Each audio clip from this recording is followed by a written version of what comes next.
पुलवामा। नाम सुनते ही आंखों के आगे एक तस्वीर घूम जाती है ना। पुलवामा के आतंकी हमले में सीआरपीएफ के 40 जवान शहीद हुए थे और फिर भारत ने उस शहादत का बदला पाकिस्तान के बालाकोट पर हवाई हमले करके लिया था। आतंकवादियों के ठिकानों को हमारे लड़ाकू विमानों ने बम बरसाकर उड़ा दिया था।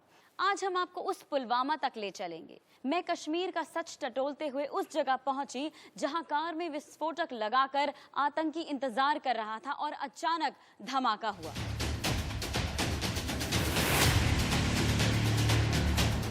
जब जब हिंदुस्तान की धरती जवानों के रक्त से रंजित हुई है, तब तब देश में उबाल आया है और जब जब दुश्मनों के नापाक इरादों के चलते देश के जवानों के सर कटे हैं, तब तब हमारे जवानों ने खून के एक एक कतरे का हिसाब लिया है। सेनानी करो प्रयाण अभय, भावी इतिहास तुम्हारा है, यह नखत अमा के बुझते हैं, सारा आकाश तुम्हारा है। जय हिंद, मैं हूँ पारुल महाजन। NH-44 माइलस्टोन 272 कुछ याद आया?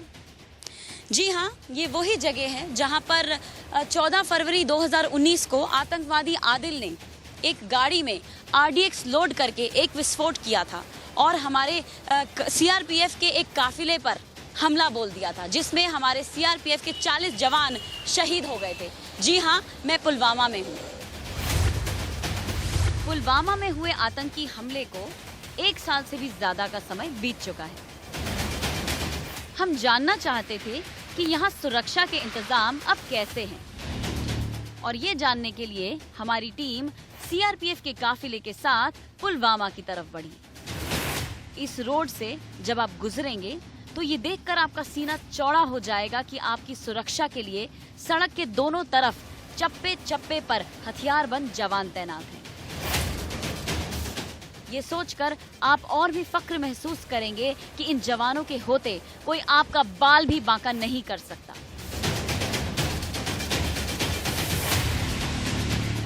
इस सड़क से गुजरते समय हमने देखा कि खेतों में किसान आराम से काम कर रहे हैं। कहीं किसी प्रकार के डर की कोई भी बात हमें दिखाई नहीं दी।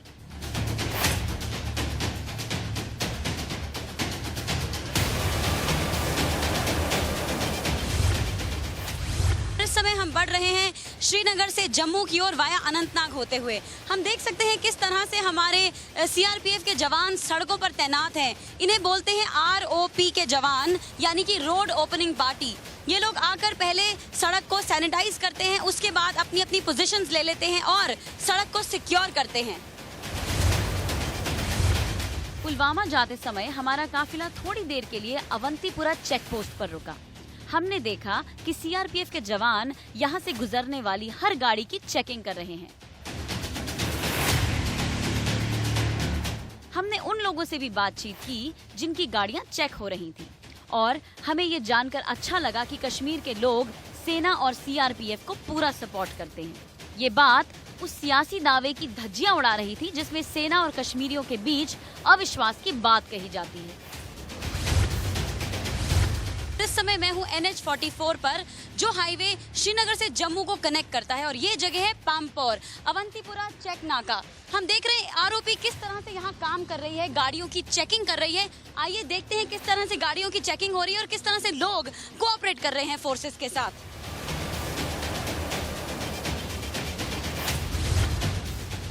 क्या नाम है आपका? मेरा नाम याज है।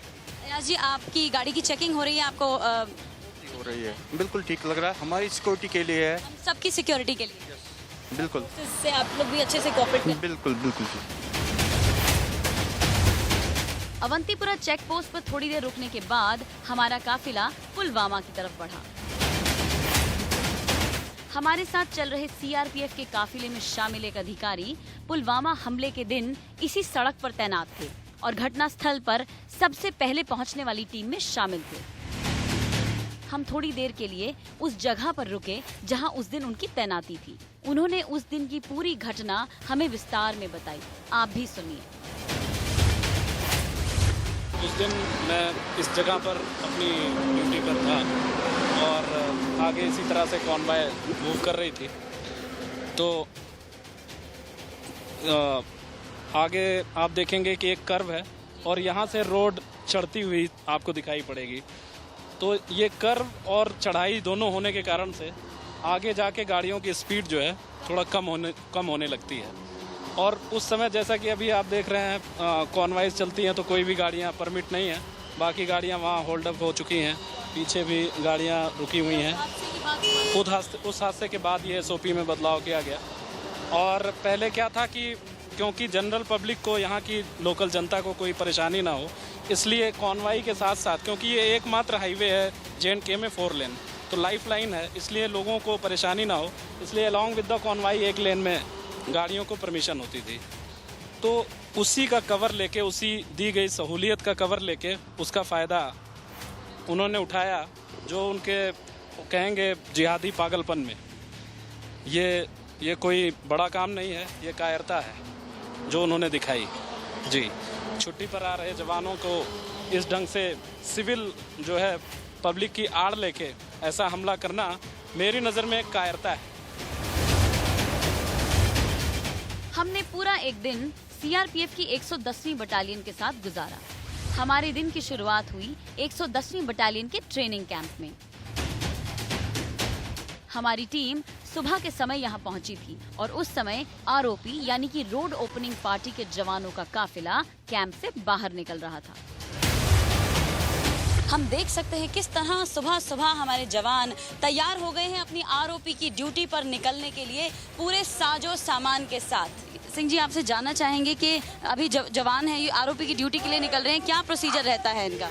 सुबह सुबह निकलते हैं, जब सूर्योदय के समय हमारे पास डॉग रहता है, डीप सर्च माइन डिटेक्टर होता है, NLJG non linear junction detector होता है, हुक लगे होते हैं, मिरर होती है गाड़ियों के नीचे चेक करने के लिए।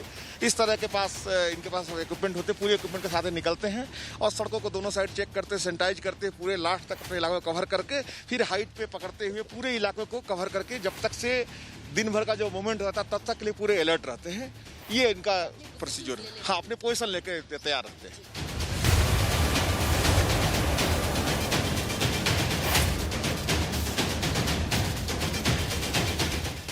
CRPF की रोड ओपनिंग पार्टी सड़कों को सैनिटाइज करने का काम करती है। सैनिटाइज करना मतलब सड़क पर सुरक्षा के पूरे बंदोबस्त करती है।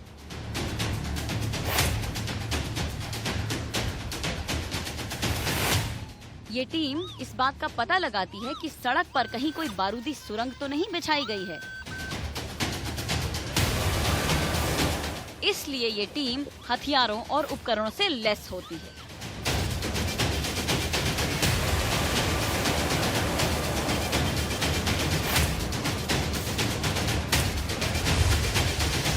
राकेश जी, आपके हाथ में जो इंस्ट्रूमेंट है, जो डिवाइस है, इससे आप क्या करते हैं? ये DSMD है, सर्च माइन। जी हाँ, सर्च माइन डिटेक्टर है। इससे हम कहीं भी अगर माइंस वगैरह लगा हुआ है तो उसको डिटेक्ट करने के लिए इसका इस्तेमाल करते हैं और हम पूरे एरिया को सिक्योर करते हैं कि यहाँ पे कोई माइंस वगैरह तो नहीं लगा है या किसी प्रकार का अम्नेशन हो, अगर बारूद से जुड़ी हुई चीज़ें हैं उसको डिटेक्ट करने के लिए इसका इस्तेमाल करते हैं। कहीं कोई इस तरह का ट्रांजिस्टर हो तो क्या इसकी आवाज़ बदल जाती है? किस तरह से रिएक्ट करती है ये मशीन? जी, जब भी इस पे कोई ट्रांजिस्टर वगैरह मिलता है तो इस पे वो सेमीकंडक्टर लिखा हुआ आएगा। अच्छा, इस पे लिखा हुआ हाँ, इस पर सेमीकंडक्टर लिखा हुआ आता है और इसकी जो रेड वाली लाइन है ये पूरी बढ़ जाती है। CRPF के जवानों के साथ हमारा काफिला पुलवामा में उस जगह पहुंच गया जहां 14 फरवरी 2019 को आतंकियों ने सेना के काफिले पर हमला किया। इस जगह पर आकर हमने CRPF के उन अधिकारियों से घटना का ब्यौरा पूछा जो हमले के बाद सबसे पहले यहां पहुंचे थे।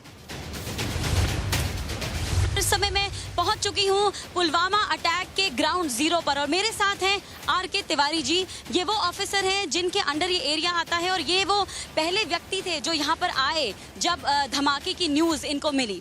जय हिंद तिवारी जी, उस दिन की घटना के बारे में हमें कुछ बताएं। मैम, ये पूरा इलाका जो हाईवे है NH44, ये मेरी कंपनी के वार में पड़ता है, हेडक्वार्टर के मेन गेट से और आगे बारसू विलेज तक। और उस दिन मैं यहीं अपनी कंपनी के साथ ड्यूटी में तैनात था। यहाँ से पीछे 500 मीटर हाजीबल एक जगह है, वहाँ पर तैनात था। और जैसे आप देखेंगे कि ये एक एरिया है जो कि एस आकार का कर्व है, साथ ही चढ़ाई भी है। तो जब उस दिन ब्लास्ट हुआ तो मुझे धमाके की जो है आवाज़ सुनाई पड़ी, बहुत ज़ोर की आवाज़ सुनाई पड़ी। साथ ही आग के शोले और धुएं से इलाका पूरा भर गया था। वैसे मैंने अपनी टीम को कलेक्ट किया और मैं स्पॉट की तरफ निकला, क्योंकि गाड़ियां धमाके के कारण अस्त व्यस्त हो गई थी उनकी पोजीशंस, इसलिए पीछे अपनी गाड़ी मुझे छोड़नी पड़ी। और फिर मैं पैदल अपनी टीम के साथ, यहाँ जो टीम डिप्लॉयड थी उसके साथ मैंने मिलाप किया। और दृश्य उस समय बहुत ही भयावह था। और तुरंत हमने, ये वही जगह थी एक्चुअल में, यहाँ पे इस रोड पे कॉलमाई चल रही थी और इस रोड से जो है सिविल गाड़ियों को चलने की परमिशन थी। तो एग्जैक्ट यहाँ पीछे से आके सिविल गाड़ियों के साथ साथ उनमें से एक गाड़ी ने यहाँ पे एक बस के साथ टक्कर मार के जो है ये ब्लास्ट किया। तो समय बहुत धमाका, बड़ा धमाका हुआ। अगर बाकी गाड़ियों को भी, आसपास की गाड़ियों को भी? जी, पीछे की 2 गाड़ियाँ उस खंभे के साथ, इन दोनों खंभों के बीच में पीछे की 2 गाड़ियाँ थीं जो डेविएट होके थोड़ा सा इस तरफ चली गई थी, और आगे की भी 1-2 गाड़ियों को नुकसान पहुंचा था। उनमें भी हमारे जवान थे और कुछ घायल जवान थे उसमें, जिनको मेजर एंड माइनर इंजीनियर्स थी। तो सबसे पहला जो हमारा टास्क था वही था कि जो जवान हमारे घायल हैं, जो जीवित हैं, उनको निकाला जाए। तो हमने अपनी टीम के साथ मिलकर, और जो हमारे 2IC ऑफिसर श्री हरीश मेहरा और हमारे एक और डिप्टी कमांडेंट थे श्री रमेश चंद्रिष्ट, तो हम तीनों ने मिलकर सबसे पहले स्थिति को संभाला और एरिया को कॉर्डन ऑफ करके और लोगों को निकालने की कार्रवाई, इवैक्यूएट करने की कार्रवाई शुरू की, जो पीछे की बसों में घायल पड़े थे।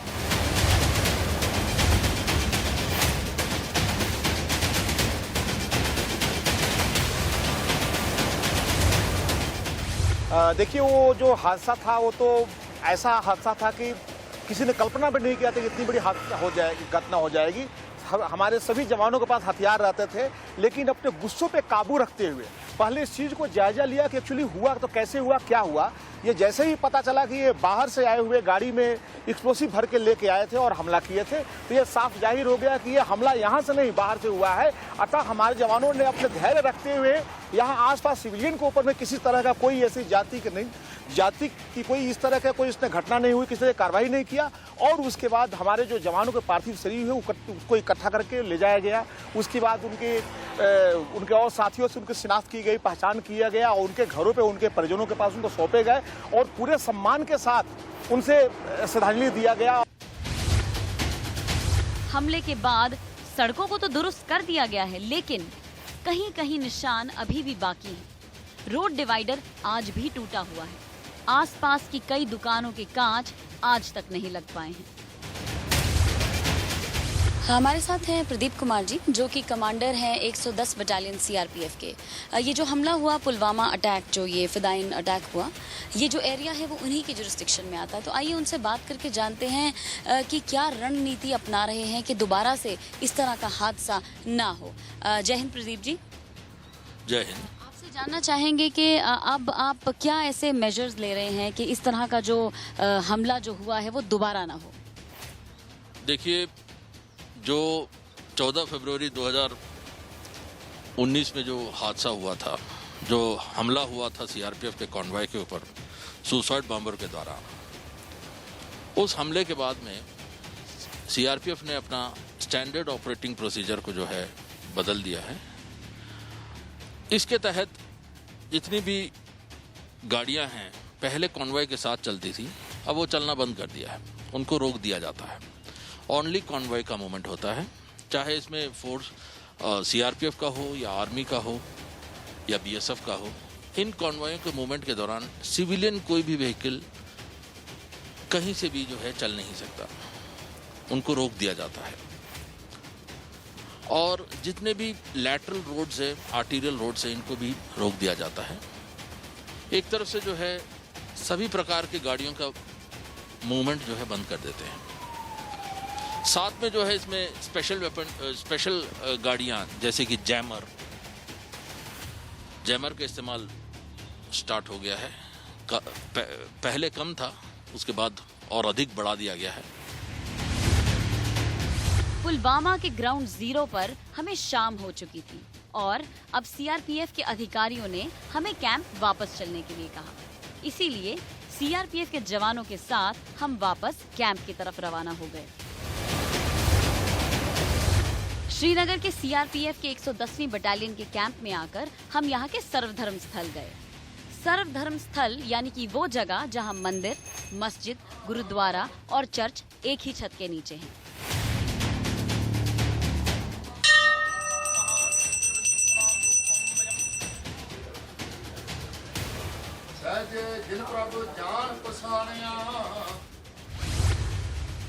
मैं हूँ इस समय 110 बटालियन के सर्वधर्म प्रार्थना स्थल में। हमारे साथ पंडित जी हैं, आइए उनसे जानते हैं कैसी दिनचर्या रहती है। राम राम पंडित जी। पंडित जी, आप कितने समय से हैं यहाँ पर? जी, मैं लगभग 5वां साल है मेरे। 5वां साल है। सो जब पुलवामा का वो हादसा हुआ तब भी आप इधर ही थे? बिल्कुल, मैं यहाँ था, मैं प्रेजेंट था जी। बड़ा हादसा हुआ, मैं बड़ा प्रेजेंट था यहाँ पर। और यहाँ तक कि मैं आप बताऊँ, वहाँ पर मेरा दोस्त, एक जो जिगरी दोस्त पूजा पाठ साथ में करता था, वो भी साथ में थे। उन्होंने जाते समय मेरे से मुलाकात हुई और ये भी बोले कि यार आज ड्यूटी आई है, मैं तुरंत जाता हूँ और तुरंत कानवाई वगैरह जो भी है निकलवा के और आपसे मुलाकात करता हूँ।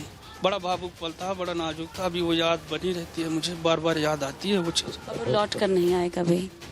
और यहाँ तक बहुत जानकार थे मोहनलाल मेरे, अब ये समझो कि मैं गुरु के ही समान थे मेरे।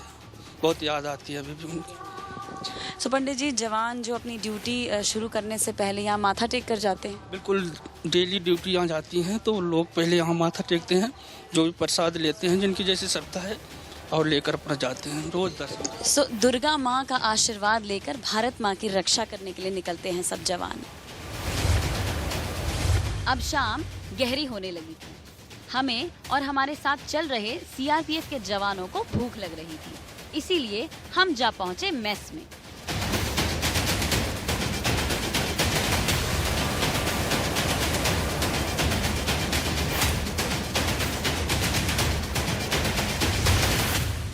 मैं हूँ इस समय सीआरपीएफ की 110 बटालियन के जवानों के मेस में। हमने देखा दिन भर किस तरह से इन जवानों ने मुस्तैदी से अपनी कड़ी ड्यूटी को निभाया। अब जब ये अपनी ड्यूटी कर वापस कैंपस में आ चुके हैं, तब देखते हैं इनकी ज़िंदगी कैसे चलती है, किस तरह से इनकी एक्टिविटीज़ होती हैं। क्या नाम है आपका? मेरा नाम कांस्टेबल अमीय कुमार सेन है। मैं वेस्ट बंगाल बर्धमान डिस्ट्रिक्ट से बिलोंग करता हूँ। मैं 2004 में एज ए कांस्टेबल सीआरपीएफ में अपॉइंट हूँ। अभी फ़िलहाल मैं 2017 जुलाई से 110 बटालियन लेथपुरा JNK में पोस्टेड हूँ। तो आप आरओपी की कड़ी ड्यूटी निभा रहे हैं। बहुत मैं देखती हूँ एक्सट्रीम क्लाइमेट होता है, कभी गर्मी सर्दी, आप हमेशा खड़े रहते हैं। हाँ जी, ये तो हमारी ड्यूटी है, ये एज ए पार्ट है ड्यूटी का। तो जहाँ जैसे ड्यूटी हमको मिलता है तो यहाँ हमको आरओपी मिला। कितने घंटे का ड्यूटी होता है आपका? ये तो हमें टाइम ऊपर से मिलता है। वैसे जनरली हमारे 6:30-7 से शाम को 5:30-6, कभी एक्सटेंशन भी हो जाता है। पुलवामा हमले के जख्म तो शायद कभी नहीं भरे, लेकिन ऐसे हमले दोबारा ना हो, इसीलिए सीआरपीएफ के जवान 24 घंटे तैनात रहते हैं। माँ भारती के इन सपूतों के लिए भूख और प्यास से ज्यादा जरूरी है स्वयं माँ भारती। हिमाद्रि तुंग श्रृंग से प्रबुद्ध शुद्ध भारती, स्वयं प्रभा समुज्ज्वला स्वतंत्रता पुकारती। अमर्त्य वीर पुत्र हो, न मृत्यु से कभी डरो। प्रशस्त पुण्य पंथ है, बढ़े चलो बढ़े चलो। प्रशस्त पुण्य पंथ है, बढ़े चलो बढ़े चलो। पुलवामा कश्मीर का वो हिस्सा है जिसका जिक्र आतंक के साथ होता रहा है, लेकिन हमारे सुरक्षा बलों और सेना के जवानों के शौर्य और साहस ने इन आतंकियों का इन इलाकों से नामो निशान मिटा दिया है। आपको बता दें कि 5 अक्टूबर 2020 को आतंकियों ने सीआरपीएफ की 110वीं बटालियन की रोड ओपनिंग पार्टी पर हमला किया था। आतंकवादियों के इस हमले में 2 जवान शहीद और 3 जवान घायल हुए थे। इस हमले में पाकिस्तान का एक आतंकी सैफुल्लाह भी शामिल था, जिसे 12 अक्टूबर को वैली क्यूएटी की टीम ने मार गिराया और इन जवानों की शहादत का बदला लिया। पुलवामा का जब भी जिक्र होगा, सीआरपीएफ के जवानों की शहादत जरूर याद आएगी। इस एपिसोड में बस इतना ही। मेरी मुलाकात आपसे फिर होगी, तब तक के लिए जय हिंद।